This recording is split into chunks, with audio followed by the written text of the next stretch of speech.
time, just a few minutes, to do this intercom, using the information that we're going to be going over in our Kingdom ministry. Then I'm going to come back and we'll go over these points that are here, and we can see how I did. Okay? Well, what are we doing this for? Why is this important for us to learn how to use that intercom effectively?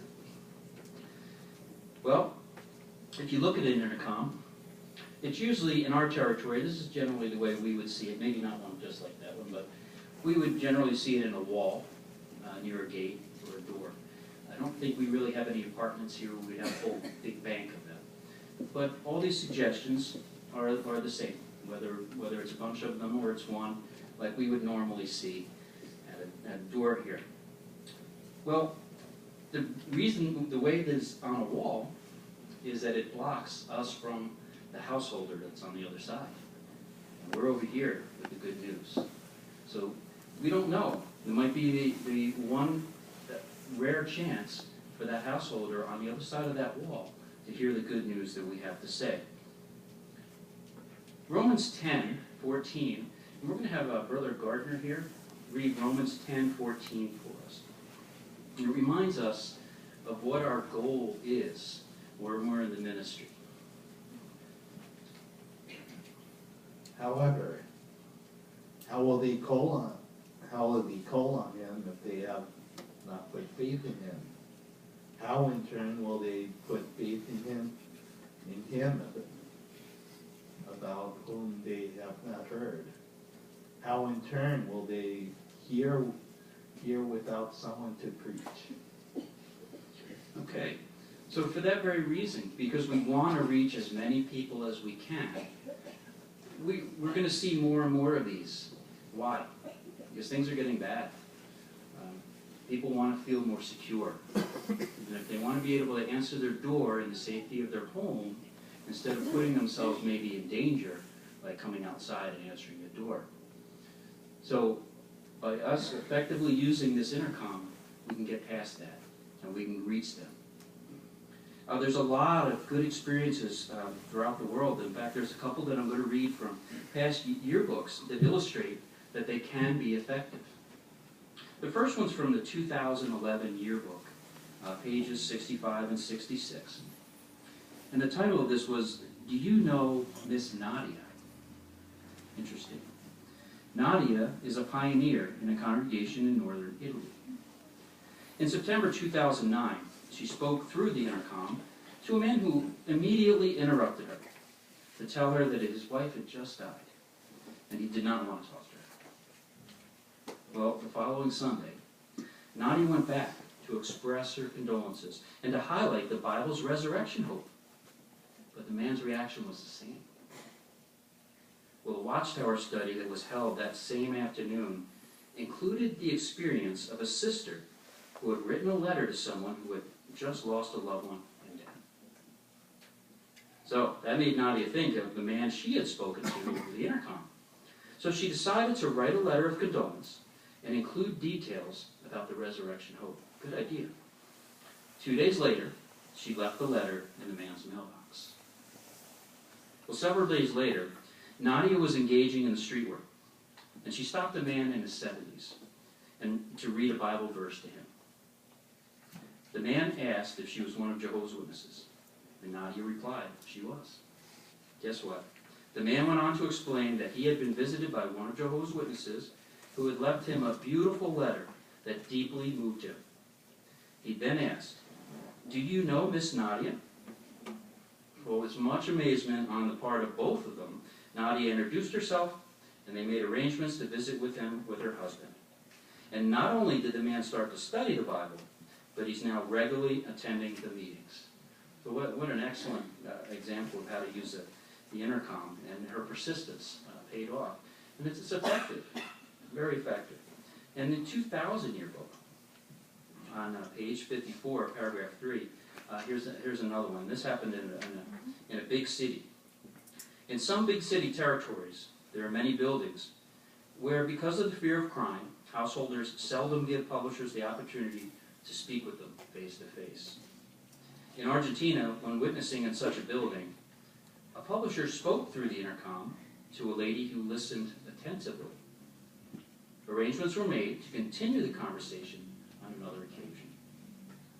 Many return visits were made without face-to-face contact. Nevertheless, interesting conversations were held, and scriptures were read through the intercom. Finally, after 4 months, there's some patience, the lady invited the publisher into her apartment, and a Bible study was started. The publisher's patient perseverance was rewarded. So we can see that if we put the effort into using this intercom, we might have some good experiences, just like many of our brothers and sisters have had around the world. Well, that's what I'm going to try right now. So I'm going to try using the suggestions that we had here, and then I'm going to come back and we'll discuss these points here in the Kingdom Ministry, and we'll see how I did. One of the things it says is to write down your presentation, which I did, nice and bold. And then I decided that, just for simplicity, I'm going to place the how do you view the Bible track.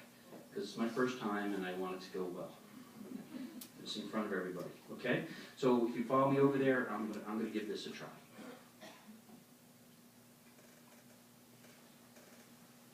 Okay, so I have my presentation, and it says too that you should use their name if it's available.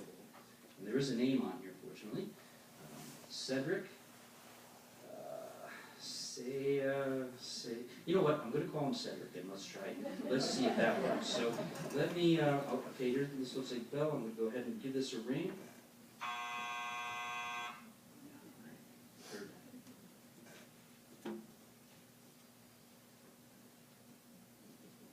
Doesn't seem to be anybody answering. But you know what? I prepared so well for this. I'm ready. I'm ready. So let me try one more time. Maybe they're home. Let me try one more time. It's one of those delay bells. Yeah, hello, can I help you? Oh, good evening. Is this Cedric? Yes, it is. Oh, hello, Cedric. My name is Kenneth. You know what? I'll be brief. I'm distributing a tract to everyone in your area today. You know, many have wondered if the Bible contains practical advice that can really benefit us in our daily lives. Perhaps you have as well. This tract goes on to give 3 good reasons why we can trust what the Bible says. Cedric, I would like to leave you a copy. I can either do that in person or I can leave it right here at the gate, whichever you prefer. Just leave it at the gate. They'll be fine. Thank you. Okay, Cedric. Thank you very much. And maybe we can talk another time. Okay.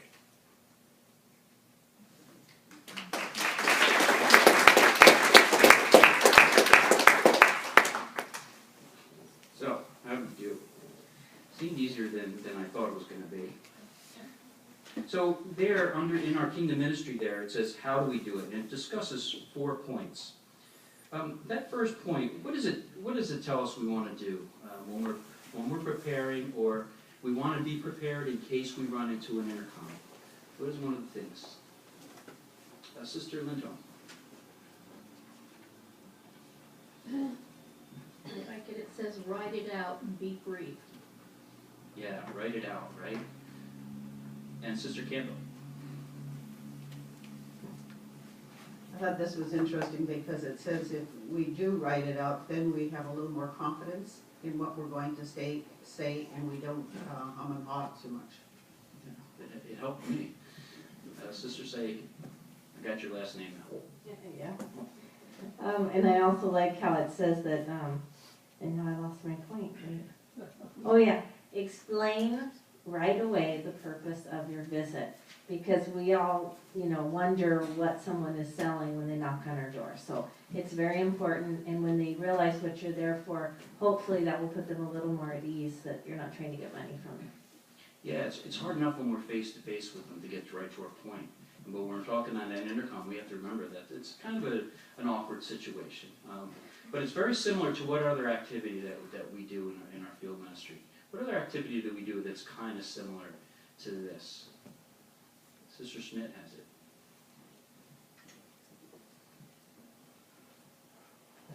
Telephone witnessing. Yeah, it's almost the same type of thing, where we have it written out, we know what we're going to say, and we're brief, and we're right to the point. And also using the name, if we can pronounce it, the name on there will help, and that kind of, and letting them know who we are. And that kind of puts at ease the situation. Now, how about that second point? What does it say there? What about our demeanor? Brother Jerome.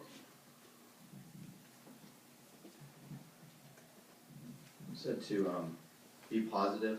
I thought it was interesting too that it said to smile and gesture if you were speaking to face, which you did. I don't know if some of the other members of the hall could see you, but you were gesturing and smiling, and people can tell when we're smiling, when we're talking. We sound familiar. Yeah. And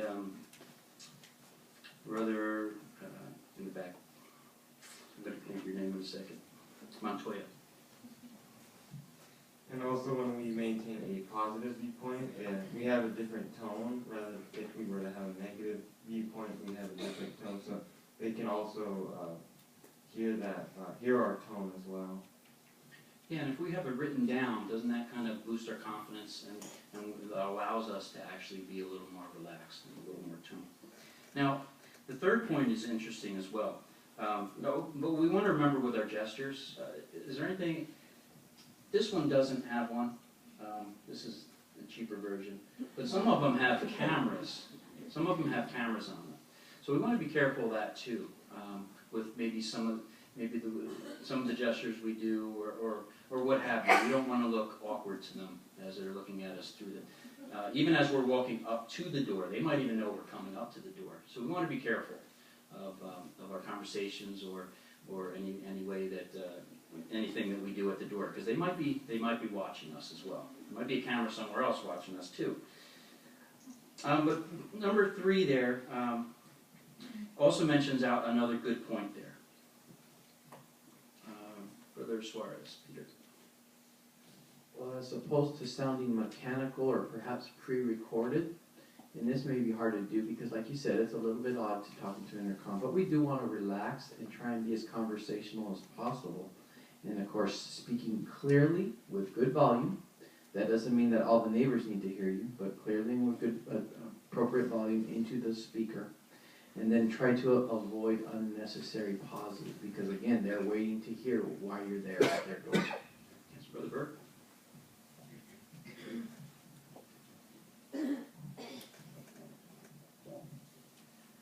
So that's a balance. I noticed that you did that pretty well. It says not to speak too fast. So obviously you just don't want to just roll along so they can hardly keep up to us, but avoid pausing, having too long of a pause. Not that we're salesmen, but we know when telemarketers phone us, they don't give you a chance to say no, right? So we want to, we want to get our message across. And in your case, you were successful. You said, leave it at the gate. He heard your message and it was quick and effective.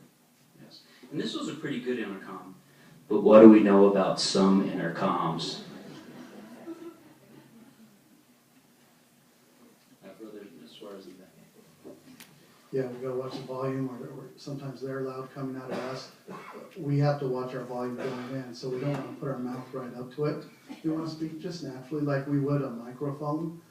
So these 2 points here about being positive, using gestures, relaxing, being conversational, they're all to help us not to sound robotic. It encourages us to write our thoughts down and to read them directly, but we really should know, we should be familiar with what we're reading. So it doesn't sound like it's the first time we're reading it to them. We should sound conversational like the brothers do when they give a manuscript talk. And then gestures, natural gestures will also help you sound like you're talking to someone right there at the door. Yes.